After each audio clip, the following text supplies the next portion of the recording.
Once I learned to like me more than others did, then I didn't have to worry about being the funniest or the most popular or the prettiest. I was the best me, and I only ever tried to be that. This quote from Issa Rae starts off today's podcast.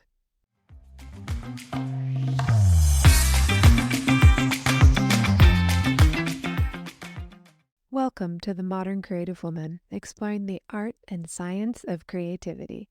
This is the podcast for women who want to elevate their creativity and start applying creative thinking in their everyday lives. I'm your hostess and creativity expert, Dr. Amy Bacos. I'm a licensed psychologist and a registered and board-certified art therapist with almost 3 decades helping women live their authentic lives. At The Modern Creative Woman, we are obsessed with helping you build your creativity and self-leadership. Through our conversations and creative insights, I'll provide simple tricks and practices that will help take the mystery out of the creative process so you can start each day feeling empowered, creative, and ready to take on whatever comes your way. Let's get started. I've been thinking a lot about the ways that we change as human beings. We change over time, sometimes in dramatic ways where we make a big life change, and other times we change intentionally in small ways that lead to something big later on. And we're always just changing naturally. To live our life is to evolve. And if we try to avoid changing, we really get stuck. It leads to a whole different kind of, usually unwanted, sorts of change. When I think about the mechanisms of change, I'm referring to the things that actually move us forward into a place of change. And when I work with women inside the membership or during their creativity weekends, I'm always asking the women to create their own model of change, the method that suits them to help them overcome their barriers, to challenge their stuck points, and to persevere when things get challenging or difficult. Change is defined as an action or an instance of making. It means we're becoming different or we're doing something different. It also refers to replacing something with something newer or better. We can substitute an old behavior for a new behavior. We can begin to change our habits. Change includes choice, a lot of choice. And it means choosing what we want to look for in our mind and in the world. If we're working on becoming more optimistic, we have to shift our perspective to see the positive in our relationships and in the world. The big advantage of this is in choosing your future, you give yourself a direction, a way that you want to move, and you can start to assess yourself based on, did I take forward action towards what's important to me? And it gives a lot of relief when we focus on making value-based actions because we're not left to the whim of what happens in the world. It's a real hedonic treadmill. If we feel good when something good happens and we feel bad when things we don't want happen, we end up on this treadmill where we're looking for pleasure outside of us. And that's a losing battle for sure. Another important aspect of conscious change is not allowing time to just pass you by. It means really taking advantage of your time, using your time in a way that pleases you. How it shows up on the outside is a slightly different matter. If we want to generate something on the outside, we want to change our income, change our job, change our appearance, our relationships. It shows up on the outside, but it really comes from this internal, conscious choice to act on what's important. And to make something show up on the outside really requires work, failure. It requires a lot of discomfort, and it requires creativity and commitment. And the advantage of committing to yourself in this way is that creativity yields confidence. When you can imagine something better for yourself or different for yourself, and you start taking action on it, That's how you build confidence. The problem shows up for many people when they start changing the outside without changing their relationship to their thoughts first. And we can wish and dream and hope for a positive future. That doesn't require any different kind of work on the inside. But when we're ready to take action to put those dreams into reality, that requires creativity, both internal and external. If we focus too much on dreaming and taking action towards the dream without understanding our why and changing our relationship to our thoughts, it can lead to a lot of really unproductive action, no change, frustration. And I think this is where creativity and creative thinking plays a really big part in being successful in making changes. One important part of being creative and moving towards change, either the change could be accepting ourselves more, being more authentic, or it can be making an outward kind of change that has a specific kind of goal in mind, graduate, get a job, etc. Regardless of the type of change we're making, we can expect some degree of non-movement or non-success or even going backwards. And failure is really considered like a lack of success, the omission of our expected or required action. If we're not taking the required action, then our goal doesn't come to fruition. But I want to get a little more nuanced. For those of us who are on this journey of self-discovery and shedding away the things that are no longer serving us, that are part of maybe what society or our family thought we should be, as we shed what is not ours and move towards our authentic selves, we can expect something a little more subtle than failure. We can expect relapse to happen. And relapse is defined as a deterioration in our progress after some degree of improvement. So we make a few steps forward, we speak our mind, doesn't go so well, and we start to get quiet again. That's a relapse. It is inevitable that there is ebb and flow in our progress. It is a necessary part of change. And relapse also helps us know that we're moving in the right direction. It's like one last little test to see if we can take it to the next level. It's a huge part of understanding what's important to us. So if we're in touch with our why, the modern creative why that keeps us going forward, it can really help us make use of a relapse. There's no reason to beat ourselves up. It is a tool that we can use to unpack what's happening during a relapse. When we do have a day that doesn't go so well or a momentary setback, it's important that we think of it in those terms. This didn't work today, or I just had a little setback. We need to focus our mind on the language of change. It's respectful, it's empowering, it's curious. So change talk is all about speaking gently to ourselves through our art, our writing, our self-talk, in a way that's respectful about change, and it thinks of the big picture. The whole picture is we're on a journey. The small picture is what happened today. There are a few things in the literature and in common sense that they kind of give us a guaranteed lack of success. One is we don't start. That seems obvious. But another one is that we don't take the required action consistently. So consistent small steps will get you so much further than trying to take large steps or work on many things all at once. I think the gym is a perfect example here. It requires going to the gym many, many, many days for 30 minutes to build some muscle. It is not possible to go to the gym for one day for 8 hours and have muscle. And the same holds true for our psychological changes.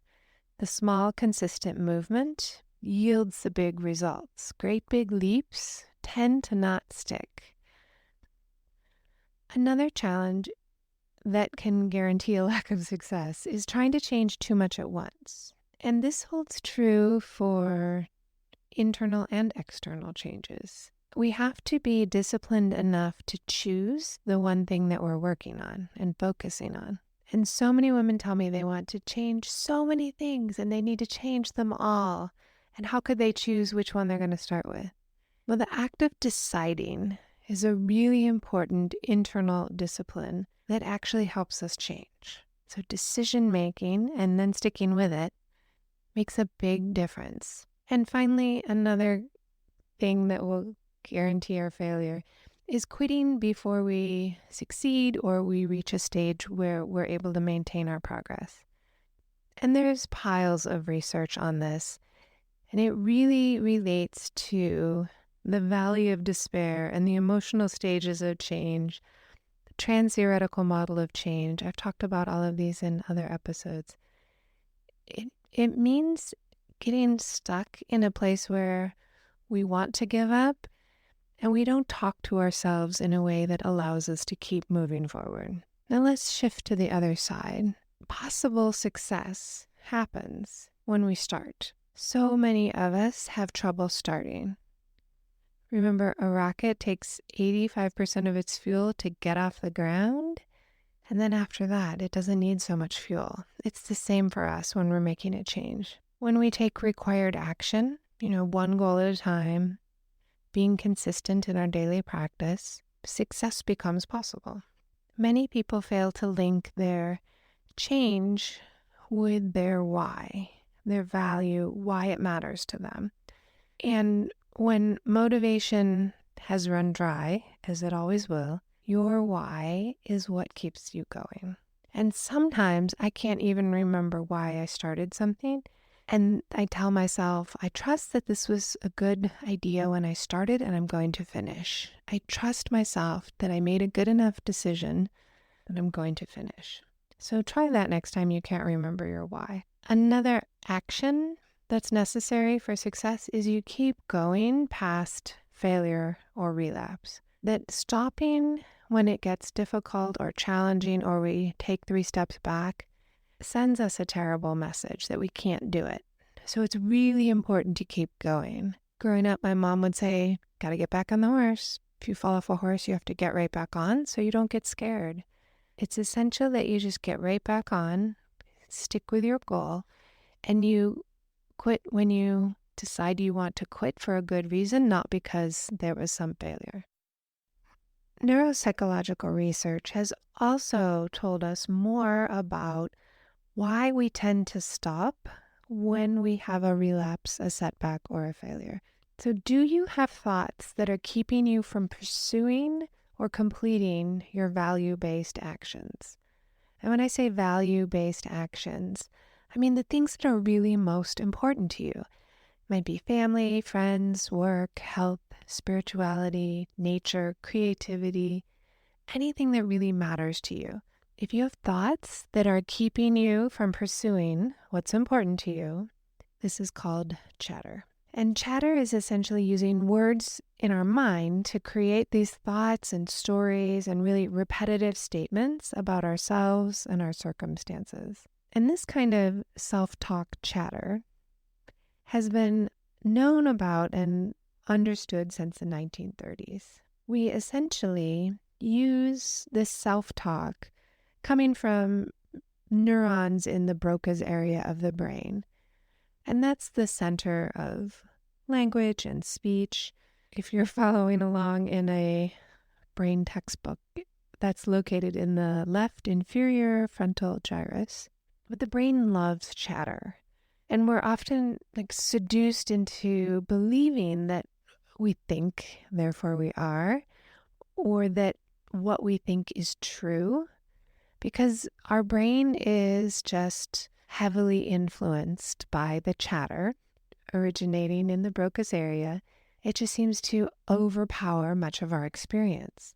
And the truth of the matter is we're really unable to avoid or stop or control our thoughts. The brain's job is to think thoughts, just like our heart's job is to pump blood.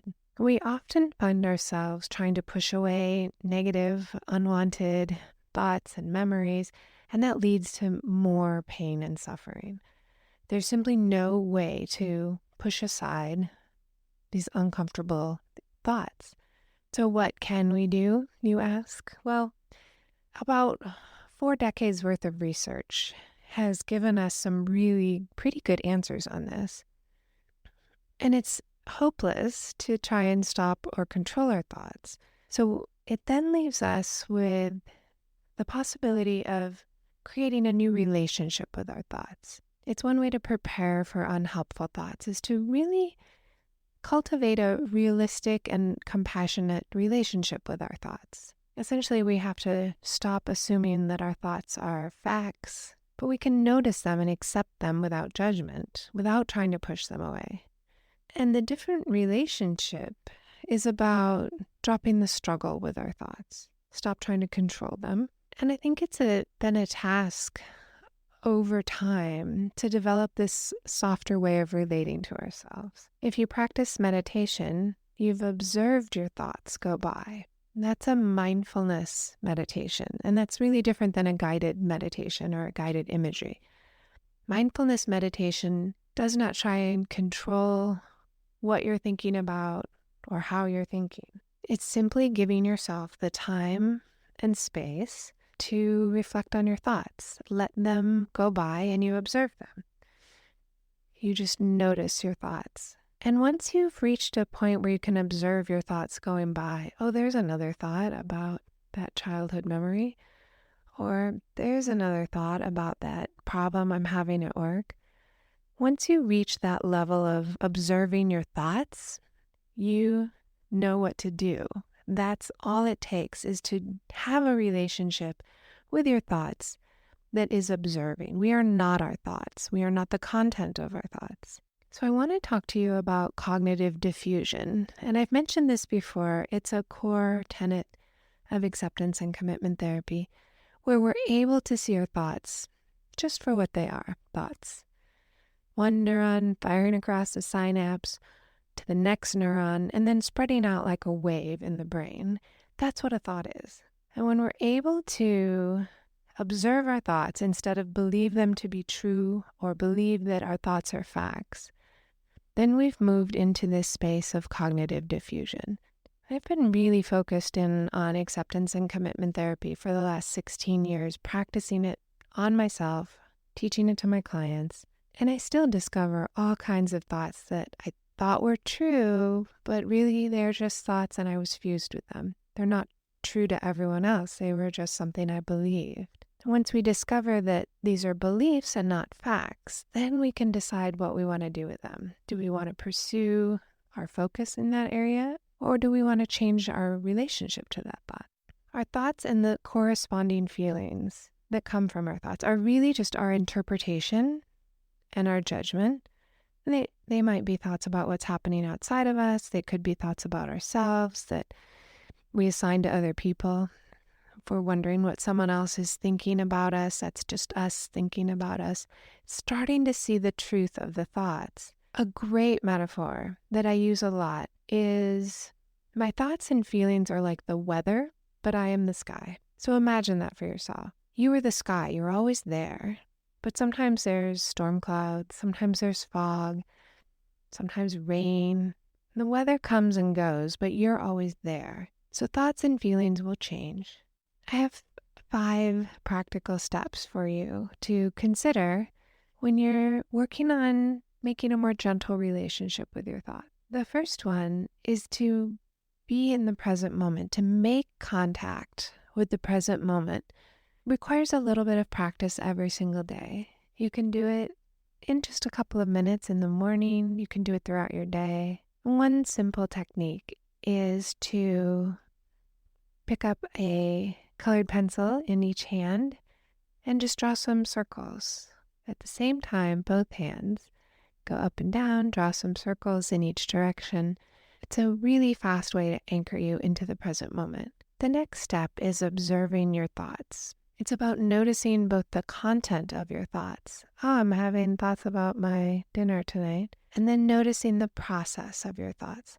Oh, I'm having some uncomfortable memories about a past dinner I went to. It's making me think this next dinner might not be so enjoyable. That's the process. Once we can move into that place of observing both the content and the process, we have a lot more flexibility in our mind. The third step is about creating psychological distance, and that's observing your mind from a little bit of a distance. I think the fastest way to do that is to draw out your thoughts. You can do it as a mind map with some words and little doodles, or you can make it something much more involved. Taking the thoughts out of your head, putting them on a piece of paper is a really powerful tool to externalize and gain perspective.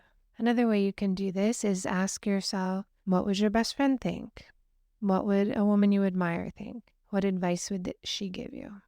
The fourth step is focusing on your values. What is most important right now? Is it important that you're angry, or is it important that you focus on parenting?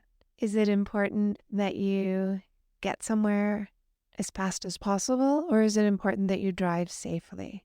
Focusing on what's most important gives us incredible clarity. So you can ask yourself, what's most important right now?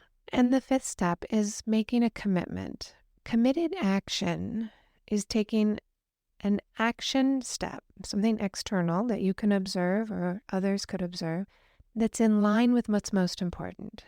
So if what's most important is driving safely, then you would maybe take your foot off the gas pedal. If what's most important for you in that moment is being a loving parent, then maybe you need to go take a break for a minute. These kinds of personal commitments to act according to your values really helps us get off the treadmill of looking at things outside of us to inform how we feel and what we do. I have one more tool I want to teach you today, and it's a diffusion example. So it's a way to gain perspective on your thoughts. And start by writing down a thought that you're having. And you can think of the ones that you have a lot. Pick one of those. I often hear people say, I don't have enough time to do that. There's too many things going on. I'm so busy. Does any of this sound familiar? So if you write down, I don't have enough time, that thought functions to give us a little bit of anxiety or disappointment or resentment. So it doesn't have a good functional purpose in our mind. So those are the kind of thoughts that we really need perspective on. So the next line on your paper, you would write, oh, I'm thinking that I don't have enough time. I'm thinking that I don't have enough time, right? You become aware of your thinking process. And then finally, ease yourself into the highest level of awareness. And you would write, I'm aware that I'm thinking that I don't have enough time. So the content of the thought is about time and time anxiety. The process is becoming aware that these are thoughts. They're not facts, they're neurons firing. Now, you may have overscheduled yourself. That might be true. But the fact that you don't have enough time pops into your head is not about overscheduling. It's like a time anxiety thought that you can relate to differently. You can make art about this to really externalize it so that you are aware this is a reoccurring thought. And then prepare yourself. That thought will come again. You can prepare yourself with awareness. Oh, there's that thought again. Oh yeah, I'm familiar with this old thought. I'm familiar with what comes next. A little bit of franticness or worry. So see if you can use that 3-step process in writing and in art. The sentence that you think of over and over, then the awareness that you're thinking about it, and finally just total awareness that this is your thinking process. I feel really different when I'm able to diffuse from intense thoughts. I'm able to notice that this is a process in my head, and I can continue to think about it, or I can change my thoughts around it. I want to wrap this up by inviting you to make a commitment to yourself. And commitment is like a noun. You could think of it that way. It's, being dedicated to something. But it's also a verb. I am committed means I am going to do this. Committed action is behaving in a way of your choosing that helps you continue towards your value. You can persist in something that helps you get there, or change course if there's something interrupting your value-based actions. If you're committed to being a loving partner and you find yourself being irritated a lot, you can observe that and see what you might change, not for the other person, but for you, to just notice what's happening in your mind and make conscious choices that help you persist in your value-based behavior. In a relationship, it goes back and forth between you and the other person. But what I'm talking about is you feeling good about your choices and your actions. If I'm feeling happy with my partner, I want to continue in that route. If I'm feeling unsatisfied, I want to figure out how to be more satisfied. And once we're clear about what's happening in our own mind with our own self, then we can show up authentically, have a conversation with our partner. I would love to hear from you. You can find me on Instagram at Dr. Amy Bacos, and let me know what you think about these ideas of taking a step back, observing your thoughts through art and writing. The 3 thoughts that I gave you related to I think, I'm aware that I'm thinking. And you can take anything that pops into your head and put it into that formula and start to feel a little bit of relief and change your relationship to your thoughts. So do let me know which parts of this you find helpful. My contact is in the show notes. Have a wonderful rest of your week. Now that you know about how to use your creativity, what will you create? Want more? Subscribe to the Modern Creative Woman digital magazine. It's absolutely free and it comes out once a month. And I know you can get a lot out of the podcast and the digital magazine. Yet when you're ready to take it to the next level, I want you to know you have options inside the membership. And if you're interested in a private consultation, please feel free to book a call with me. Even if you just have some questions, go ahead and book a call. My contact is in the show notes, and you can always message me on Instagram. Do come find me and the Modern Creative Woman on Instagram, Facebook, and Pinterest at Dr. Amy Bacos. If you like what you're hearing on the Modern Creative Woman podcast, I want to give you the scoop on how you can support the podcast. You can be an ambassador and share the podcast link with 3 of your friends. You can be a community supporter by leaving a 5-star review if you think it's worth the 5 stars. And you can become a Gold Star supporter for as little as $3 a month. All those links are in the show notes. Remember to grab your free copy of the 21-Day Gratitude Challenge. The link is in the show notes, and you can find it at moderncreativewoman.com. Have a wonderful week, and I cannot wait to talk with you in the next episode.